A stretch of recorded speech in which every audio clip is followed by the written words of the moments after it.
નમસ્કાર, જય હિન્દ, જય ભારત. હું Yuvrajsinh Jadeja. Gujarat energy transmission corporation limited એટલે કે જેટકો દ્વારા આ વર્ષની શરૂઆતમાં એક પરીક્ષા બહાર પાડવામાં આવી હતી અને નામ હતું ઇલેક્ટ્રિકલ આસિસ્ટન્ટ વિદ્યુત સહાયક.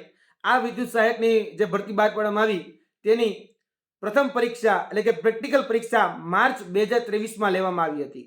ત્યારબાદ 9મા મહિનામાં આની લેખિત પરીક્ષા લેવામાં આવી. જે ઉમેદવારોએ આ પરીક્ષા એટલે કે પ્રથમ પરીક્ષા પાસ કરી એની લેખિત પરીક્ષા એ 9મા મહિનામાં લેવામાં આવી. ત્યારબાદ જેને લેખિત પરીક્ષા પાસ કરી તેનું ડોક્યુમેન્ટ વેરિફિકેશન એ ત્યારબાદ કરવામાં આવ્યું અને ત્યારબાદ એનું મેડિકલ વેરિફિકેશન પણ કરવામાં આવ્યું.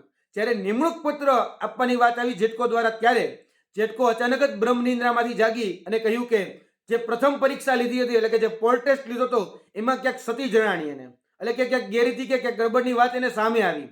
ત્યારે આ પરીક્ષાને અચાનક જ રદ કરી નાખી. અમે જેટકોને પ્રશ્ન પૂછવા માંગીએ છીએ કે જ્યારે આ પ્રથમ કસોટી એટલે કે પ્રેક્ટિકલ કસોટી જ્યારે લેવામાં આવી ત્યારે એનું વિડીયો રેકોર્ડિંગ થતું હોય છે. પોલ ટેસ્ટનું વિડીયો રેકોર્ડિંગ થાય છે.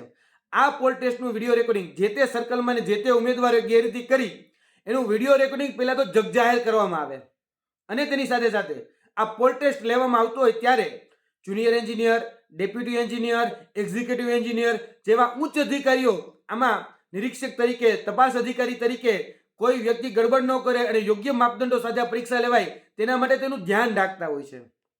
હવે તમને જ્યારે એવું લાગી રહ્યું છે કે આમાં ગેરરીતિ કે ગડબડ થઈ તો ચોક્કસપણે એ વિદ્યાર્થી ઉપર એ ઉમેદવારો જેને ગેરરીતિ કરી છે એની ઉપર તો એક્શન લેવા જ જોઈએ. પરંતુ એની સાથે સાથે આ ગેરરીતિમાં ભાગ ભજવનાર, આ ગેરરીતિમાં જેને સહયોગ કર્યો છે એવા અધિકારીઓ ઉપર એક્શન શા માટે નહીં એનો જવાબ આપવામાં આવે.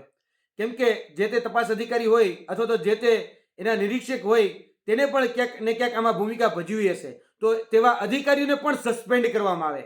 અને તેની સાથે સાથે જેટકોની સાથે અમે ઉર્જા મંત્રી આદરણીય શ્રી કનુભાઈ દેસાઈને પણ વિનંતી કરીએ છીએ કે ઝડપથી એ બાબતમાં સંજ્ઞાન લઈ અને જે પણ લોકોએ ગેરરીતિ કરી છે એ લોકોને દૂર કરવામાં આવે. અને આ જોવા જઈએ તો 1200+ એવા ઉમેદવારો છે જે લાયક છે, જે હકદાર છે, જેને મહેનતથી આ પરીક્ષાઓ પાસ કરી છે. ત્યારે એ મહેનત કરનાર ઉમેદવારોને એનો હકનો રોટલો આપવામાં આવે. કેમ કે આ જે પરીક્ષાઓ હોય એ પરીક્ષામાં તનતોડ મહેનત કરી આ પરીક્ષાઓ પાસ થતી હોય છે. ત્યારે જે પણ ઉમેદવારોએ પરીક્ષા પાસ કરી છે તેમને ન્યાય આપવામાં આવે અને જે ગેરલાયક છે, જેને ગેરરીતિ કરી હોય, જેને ગડબડ કરી હોય એની પર ચોક્કસ તમે એક્શન લ્યો. એમાં ના જ નથી, એમાં અમે પણ તમારી સાથે છીએ. પરંતુ જે લાયક છે, જે હકદાર છે એમને ન્યાય આપવામાં આવે.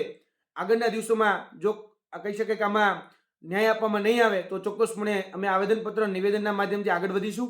અને જો આંદોલન કરવાની પણ ફરજ પડી તો એમાં પણ અમે જરા પણ કચાશ નહીં રાખીએ. કેમ કે આ વર્તમાનમાં જે યુવાનો છે એ યુવાનો સાથે જે રમત રમાઈ રહી છે એ જરા પણ અમે સાખી નહીં લઈએ. જેને પણ ગેરરીતિ કરી છે એને ચોક્કસપણે સજા થવી જ જોઈએ. પણ પાડાના વાકે પખાલીને ડામ ન હોય. જે લાયક છે, જે હકદાર છે એને તો ન્યાય મળવો જ જોઈએ એવી અમારી માગણી અને એવી અમારી લાગણી છે. જય હિન્દ, જય ભારત.